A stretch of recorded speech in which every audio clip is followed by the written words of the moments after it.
7:26, welcome back to First Step. We're happy to have our friends from the Unit Trust Corporation in with us this morning. This morning we focus on planning for a new family member. Amongst other things, our guests are Wendy Bishop, Marketing Manager at the Unit Trust Corporation, and also we want to welcome for the first time Jessica Howard-Seymour, Investment Center Manager at UTC. Good morning. Thank you for joining us. Good morning, Wendy. Welcome back. It's always a pleasure, Paul. Forsook us, as some would say. Thank you for joining us this morning. Let's start with you, Jessica. Planning for a new family member. Unit Trust Corporation is always advocating planning. And yes, little bundles of joy sometimes come without announcement or without planning. But the ideal thing to do is to really put down and make a plan, because this is a significant change in one's life, isn't it? Yes, it is. Thank you for having us. You're welcome. And for a new edition, it's a big occasion, as you said, and it is always, whether it's planned or unplanned, we need to start planning immediately.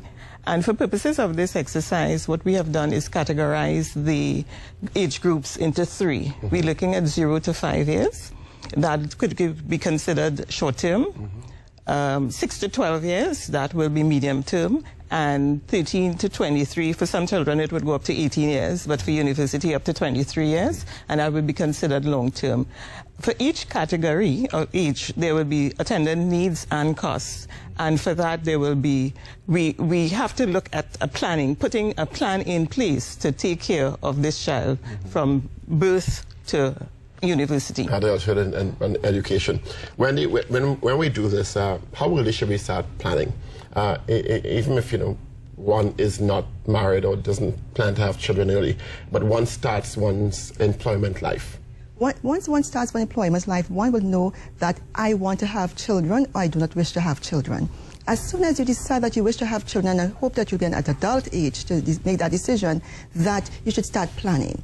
And we want to suggest that in terms of planning, you know that with a new child, there will be increased expenses. Your salary may remain the same, but you will have increased expenses. The increased expense will be in the form of the mandatory parent cost. For example, you need a new car seat. That is mandatory by law. Then you need to prepare in terms of, am I going to have this child public health, in the public health system or the private health system? And all the other furniture and furnishings, and of course, medical, prenatal visits, things of that type will increase your expenses. So you have to start planning as you decide that, listen, I want to do this. And why we insist on planning earlier is that it will be less stress on you financially. The later you start planning or setting your goal to do so, it will be easier on your finances. Now, when we're talking about a child, we also have to balance this against the car payments, the house payments. Yes, those are fixed payments. The general food payments in the house, of which now you have to buy baby formula. Oh, indeed. You have medical bills, depending on the age of the child, and actually through any age, even for the first 5, 6 to 12, and 13 to 18, or 13 and beyond, as Jessica indicated. How do we balance all of this? It starts to get very daunting to some people, Jessica. Okay, well, for one thing, we have to revisit our expenses. What we can do is start tracking, and there's a very interesting exercise that if you start tracking your expenses, your daily expenses, you do it for a week, you do it for a month, it tells you a lot about yourself. And then you can look for areas that you can start savings there. So, as you said, the fixed expenses, the loan payments, the rent, we can't do anything about those, but those variable expenses like the food, the entertainment, those things, the utility bills, we can cut from those areas. And from there, we can derive savings from which we can start now to put into an investment plan. And with that said, saving investment plans, we categorize into 3 general areas. Yes. How flexible are the UTC's plans with these are concerned? Because while we want to have short, medium, and long-term planning instruments, we also want some level of access for emergencies. Children are dynamic and fluid. They will fall down and break the leg. They will, as you say, medical issues, sometimes education, you need extra lessons at some stage, etc., etc. Wendy? In terms of, that's why when Jessica started off, we talk about categorizing. So we know from 0 to 5 years old, we'll have all those emergency needs. And at the UTC, we have our $TT income fund that's easily accessible to your money. And so we have that short-term investment. And we're saying from 0 to 5, the parent should start looking at putting 70% of their investment in that short-term fund. And of course, we have to think long-term in terms of, because inflation can eat into our investment, we look at a long-term fund like our growth and income fund. With the growth and income fund, we say long-term, and there's a price guarantee attached to it, and the price to start is of 1 unit, which is $15 today, roughly $15 today. So 0 to 5, we look at short-term, 70% short-term $50 income fund, $100 to start, easy access to your money, and 30% long-term growth and income fund.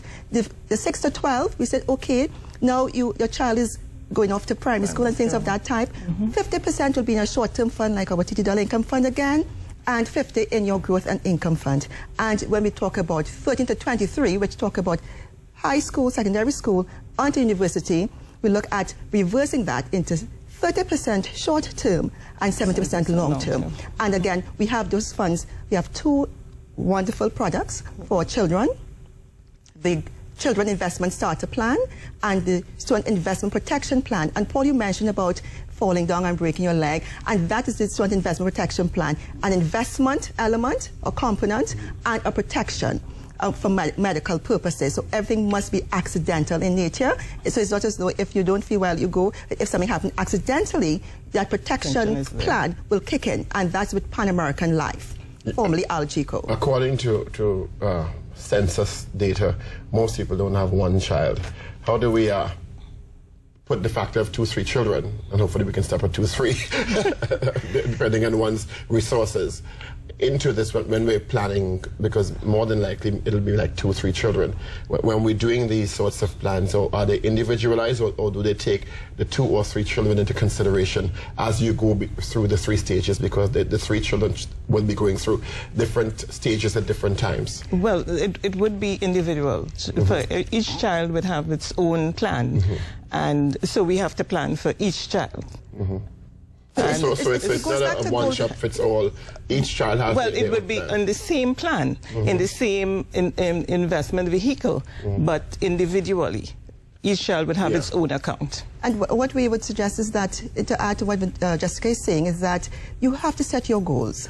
And if you know that you're going to have 3 children, and you say, okay, 2 to 3 year gaps, saying that everything is equal, yes. Hopefully everything goes according to plan. Indeed, according to plan. Then you say 2 to 3 years, so you know if one is in a toddling stage, the other may be in the primary school stage. So when we spoke of the different funds, so if one is 0 to 5 years old, you know that how you're going to set up that plan, that investment plan for that child. And 6 to 12, another, right? So the 50-50 or the 70-30. So you now have to, we are asking all parents to be your parents. You have to really write things down, set your goals, make it very clear, and know what you want to achieve for your child. How important is that? Very often people will come and they will say, well, I think, and they haven't done their own homework.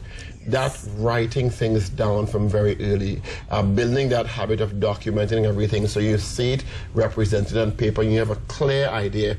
Okay, well, this is my priority, this is the mortgage, this is the car note, and I have 2 kids, and I'm going down and balancing the books as time goes on, because people's financial lives are dynamic, aren't they? Yeah, yes, and as we go along, we see we have increased expenses. So that's why we mentioned budget and tracking the expenses. So once you know you have goals, and you look and you revisit from time to time. It's not static. So that you look at what you have here, you will need to increase in some areas, and you keep, it's something that you need to not write and put away, but write and revisit from time to time. Would you suggest every year, given your circumstances, or do we have a longer time frame for review? I would want to suggest every quarter. If you realize that every quarter? Yes. Like every 3 months? Every 3 months, because every time things are changing. Because if you were to go to the supermarket now, 1 week something is like $100, next week is $115. So if you salmon. So if it is that you look at it, and I'm thinking in this, and you talk about dynamism, in this dynamic environment, we have to look at it very closely, because we know some things, income may not change, and we always encourage person, why don't you monetize your skills? You know, so trying to bring in that income. So you decide you're going to have a child, try monetizing your skills.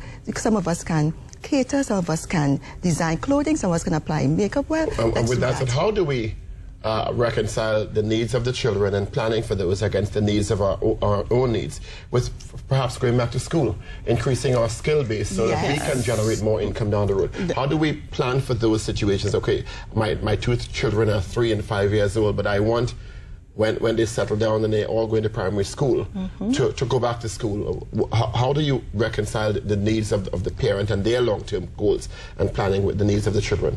Well, some people have support systems, and that is why we need to look at where we are and see where we want to go. And that is why, as Wendy was saying just now, that we need to really look at what our situation is, and goal setting is important, so that we look at where we are, where we want to go, and then we put the attendant plans in place to facilitate that. My next question is a really practical question. Single parenthood is becoming increasingly prevalent in our country. Yeah. Is the advice for single parents different to nuclear families or two-parent families who have two sources of income, etc., etc.?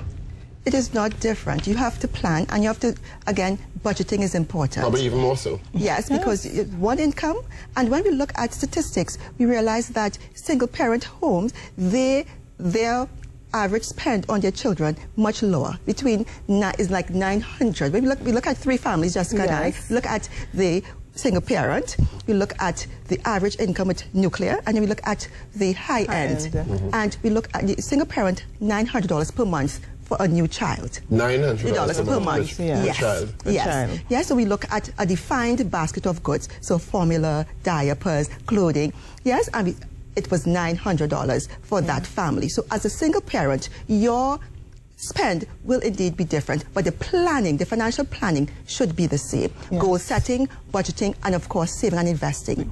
And given that statistic, and I like the 3 the differentiations of single, nuclear, and high-end family. The high-end family obviously has more resources. More resources. Yes. But should not take for granted planning either. Of course not. Things can change radically in the world. Yes, it does. It does. And so once we have a plan in place, we know where we are heading. So it is necessary, absolutely necessary, whether it be a single parent, nuclear family, that we need to put those plans in place so that we can effectively care for our children. And as we said at the unit trust, we have the disparate investment vehicles that would allow the parent for themselves, their investments for themselves and for the children, whether it be 1 or 2 or 3 children. And in our final moments, because of the 3 different stages, children have a different cognitive level at each stage. The toddler is under 5. But certainly from 6 to 13, and definitely from 14 to 23.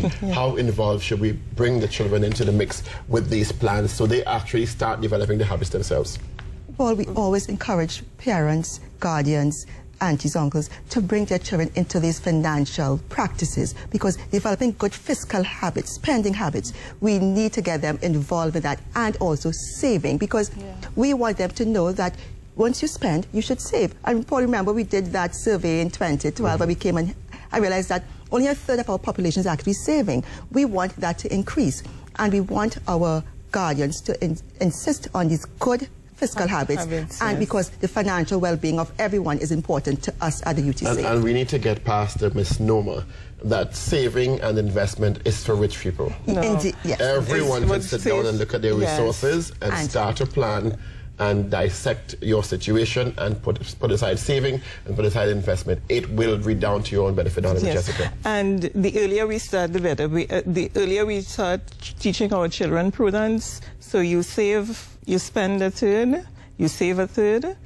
and you invest 1/3. You save 1/3, you spend 1/3. So the rule of thirds. Yes. So that so children at an early age, they get birthday presents, they get presents all through the year, gifts of money.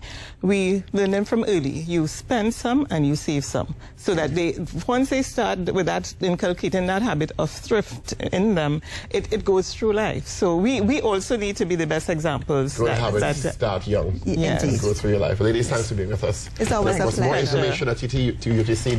You can like us on Facebook and follow us on Twitter, and the website is www.ttutc.com, and our telephone numbers are 625-8648. 625-8648. And of course, follow them on Twitter at And UTC, of course, if you want any UTC. financial planning, it's free. Always available. Yes, indeed. So you could go in to get free advice, Indeed. free financial counseling, no matter what your circumstances. Thank you very much, Jessica, Howard-Seymour, and Wendy Bishop, both on the UTC. We'll take our final break and come back with more. It's 19 minutes before 8 o'clock. This is First Up on CTV. The wait is finally